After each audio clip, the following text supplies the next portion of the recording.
Dentro de 2 días, a las 18 horas del miércoles 2 de octubre, concluirá el plazo de inscripción de candidaturas en el Consejo Nacional Electoral.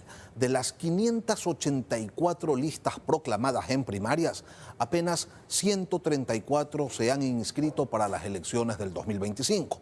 En el caso de los binomios presidenciales, de los 16 anunciados por los movimientos, solo 6 han culminado el proceso.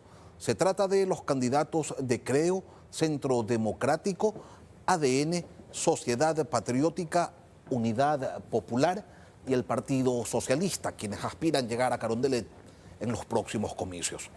Hoy nos acompaña el doctor Pedro Donoso, experto en comunicación política, director general de ICARE.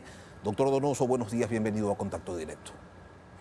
Hola Lenín, gracias por la invitación, atento a sus preguntas. El Ecuador es un país que hoy camina con apagones, que trabaja a medio gas, que tiene más costos, con los incendios, con las crisis agrícola y pecuaria, potenciada por la sequía que lo aflige, con problemas de liquidez y también de desempleo. Esta realidad, doctor, ¿cómo afecta, cómo reacomoda el perfil y la narrativa de los aspirantes que tenían en la inseguridad su bandera mayor, la carta primera y en algunos casos, pues, la más potente? Es súper interesante, digamos, el Ecuador cada vez es un laboratorio mayor de análisis político, ¿no? Porque se expresa finalmente el gatopardismo en todo lo que hace. ¿Qué quiero decir con esto? Que a pesar de que todo ha cambiado, es decir, una nueva legislatura, un nuevo presidente, los temas que se desarrollaban y se debatían en las elecciones del anterior año siguen siendo los mismos, ¿no? Y eso nos debe llamar muchísimo la atención. Es decir, no se ha resuelto, digamos, mayormente los principales problemas y nosotros estamos enfrentando, digamos, o ya hemos iniciado una campaña. Y como usted muy bien lo señaló, una campaña además desde la informalidad, porque digamos ya empezó la campaña, pero hay menos de un 25% de candidatos seguros, es decir, la papeleta que nosotros debatimos, que discutimos, no es la papeleta que tendremos finalmente que enfrentar y esto se verá a finales de diciembre. Pero la situación del país, doctor, la situación de hoy, ¿complejiza la elección o la vuelve más sencilla? Hoy no existe el ánimo para pensar pues, en problemas posmodernos, qué sé yo, en la digitalización del sistema educativo, en el futuro del modelo industrial, en los derroteros para destacar dentro de la región y ubicar al Ecuador en el mundo. Los problemas del país son otros. No hay agua, no hay luz. Y atender y resolver esos problemas básicos que golpean a la nación no son precisamente una tarea fácil. Yo creo que primariza el debate, pero no necesariamente facilita, ¿no es cierto?, la participación de los candidatos. ¿Qué quiero decir con esto? Que esto puede provocar otra vez que se cometan los mismos errores de distintos candidatos que ya se vieron en el 2023, que los discursos sean monotemáticos, por ejemplo, ¿no? Es decir, que hay un solo candidato que solo hable de violencia e inseguridad, que no se aborden otro tipo de aspectos, porque el Ecuador es un Ecuador con múltiples crisis y múltiples problemas dependiendo de la región. No es lo mismo hablar de violencia e inseguridad en la costa que hablar de violencia e inseguridad en la sierra, por ejemplo, ¿no? No es lo mismo hablar de desempleo en Quito que de desempleo, por ejemplo, en Cuenca. Y el problema o los errores que se han cometido finalmente en los procesos eleccionarios o específicamente en el proceso eleccionario del 2023 es ser monotemáticos, por ejemplo, anhelar finalmente al pasado, y errores que, si bien está simplificado el tema, como usted muy bien lo dice, es decir, ya aquí, digamos, los candidatos lo único que pueden hacer es regresar a ver a la pirámide de Maslow y proponer finalmente la resolución de necesidades profundamente básicas. Eso puede complejizar, digamos, la construcción de narrativas e incluso la diferenciación entre los binomios que vayan a estar en la papeleta. Los equipos de campaña y los candidatos deben empezar ya a reconstruirse para ofrecerle al electorado ese perfil más primario, prosaico, si se quiere, doctor. Yo creo que tienen que trabajar mucho en la identidad política, ¿no? Desde ICARE nosotros trabajamos mucho en conceptualizar la importancia de la identidad y esta identidad, digamos, como una construcción de posicionamiento en el imaginario de qué es lo que eres, ¿no es cierto? Cuáles son tus atributos, cuáles son tus rasgos diferenciales, pero sobre todo cuáles son las propuestas financiadas, ¿no es cierto? Es decir, los cómo que tú vas a proponer como candidato, ¿no? Y también creo que los candidatos tienen que regresar a ver al contexto social, al tejido social, digamos, ¿no? Para nosotros es supremamente importante siempre que hacemos análisis de contexto político el pesimismo, el humor social, ¿no? Y de una u otra manera, digamos, estamos viendo que el humor social empieza a estar en los mismos niveles que el 2023. Durante el 2023, Perfiles de Opinión publicaba que el pesimismo en promedio se ubicó por sobre el 90%. Estamos llegando ya a esos niveles. El mismo Perfiles de Opinión nos decía en agosto que estaba ya creciendo al 75% el pesimismo. Ese es un indicador muy importante que si los candidatos no lo atienden, no va a tener los resultados que ellos esperen. ¿Usted esperaría entonces una reconfiguración de la política, de la manera como van a abordar los candidatos la campaña hacia los temas, o quizás preferirán, no sé, hacer una campaña sobre ideas? El candidato de la juventud, el candidato de la esperanza, el candidato de lo etéreo y no necesariamente el que resuelve los problemas puntuales.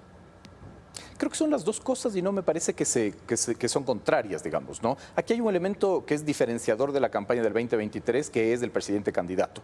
Y el presidente candidato sí establece una nueva forma de campaña, no solo con relación al electorado, sino con relación a su relación política con otras funciones del Estado. ¿Cómo funcionan las otras funciones del Estado para proteger los intereses del presidente candidato? ¿Cómo funcionan las relaciones de la atención de esas relaciones políticas? Vemos, por ejemplo, el conflicto que tiene el Ejecutivo con los gobiernos autónomos centralizados, por poner un ejemplo, con el legislativo, ¿no? Entonces yo diría que va a haber dos ámbitos de campaña, ¿no es cierto? Esta campaña, digamos, mucho más de la realpolitik, que va a reconfigurar el escenario de las relaciones políticas, y otra que tiene que ver con los candidatos y sus discursos, digamos, como usted muy bien lo dice. Creo que de todas maneras el componente no tangible, el componente conceptual estará, digamos, presente. Apelarán varios candidatos, me imagino, digamos, al tema de la esperanza, pero de una u otra manera podrá sobresalir quien plantee, digamos, más soluciones tangibles a estos problemas primarios que hemos abordado, ¿no? Y en ese ámbito de lo tangible, el tema de la seguridad pues no desaparece, pero empieza a compartir sitial con problemas básicos propios de un Estado precario. ¿Quién tiene allí más posibilidades de sacar ventaja? ¿Un candidato que desde el poder puede ejecutar acciones, o quienes expongan que en sus tiempos estas cosas no pasaban, aunque sí pasaban, o los nuevos que llegan, unos con soluciones mágicas y otros con propuestas quizás más estructuradas? Es muy difícil determinar en un país como el Ecuador, ¿no? En donde además es un país de minutos. Es decir, volvamos a ver finalmente las elecciones del 2023. La elección del 2023 se definió 2 semanas antes, ¿no es cierto? Y hay un hecho que es fundamental que hay que poner sobre la mesa, que es la violencia como el gran elector también, ¿no? Yo creería que, digamos, tiene la gran ventaja el presidente candidato en tanto y en cuanto, ¿no es cierto?, puede determinar que dar soluciones, puede estar más cercano a la información, digamos, de un presupuesto, etcétera, pero también está sujeto al profundo desgaste y a la no obtención de los resultados. Quienes apelen también, digamos, al pasado, en específico, si hablamos de la Revolución Ciudadana, por ejemplo, tienen que romper finalmente ese gran escollo que tiene de que la población, quizás la clase media, no les vea como una alternativa, digamos, ese es un gran, digamos, porqué que tienen que solucionarlo. Creo que todo está muy difícil de descifrar y sobre todo faltando tanto tiempo, ¿no? ¿Y qué tan complejo cree usted, doctor, que le va a resultar al candidato presidente el replantear una estrategia que arrancaba parqueada en el tema de la seguridad y discursivamente se aproximaba al electorado joven con la idea de ser la generación que resuelve, pero en la práctica termina achicado ante los problemas más básicos y recitando la canción de que ojalá Diosito se apiade y llueva para que se termine la mitad de los problemas del país? Digamos, la complejidad del Ecuador también radica en la multiplicidad de visiones, ¿no? Como yo le decía, digamos, no es fácil empaquetar en el Ecuador, creo que en ningún lado, pero es más difícil empaquetar en el Ecuador. Por ejemplo, hablar de los jóvenes o, por ejemplo, el voto joven, que no es una categoría, digamos, electoral, ¿no? No existe el voto joven en sí mismo. Hay jóvenes votando, que hay una multiplicidad de visiones en los mismos jóvenes, ¿no? Creo que el presidente candidato tiene quizás la ventaja de tener acceso a las cifras, como le decía, para poder tal vez georreferenciar o entender al electorado y que el electorado tiene distintas visiones y distintas necesidades. Es decir, no se puede hablar con un solo discurso al Ecuador entero. No hay un discurso one size fits all, digamos. Hay que especificar ese discurso. Ahora, claro, finalmente el presidente candidato va a tener que enfrentar, digamos, el desgaste de su propia gestión, tener que enfrentar también el ser responsable del aumento del pesimismo, por ejemplo, tener que ser responsable de las tensiones políticas que su ejercicio demanda o provoca o genera, ¿no es cierto? Y también va a tener que entender, digamos, cómo se mueve ese electorado que aún se mantiene, digamos, en altos niveles de indecisión, de acuerdo a las últimas encuestas, ¿no? Usted hacía referencia a lo emocional. Ese sentimiento de impotencia que acompaña a la ciudadanía en este camino oscuro que hoy se transita, ese hartazgo, ¿hará de esta una elección más emocional todavía, doctor? ¿O podría terminar generando precisamente lo contrario, la búsqueda de una propuesta que le suene viable y de respuestas rápidas a sus problemas?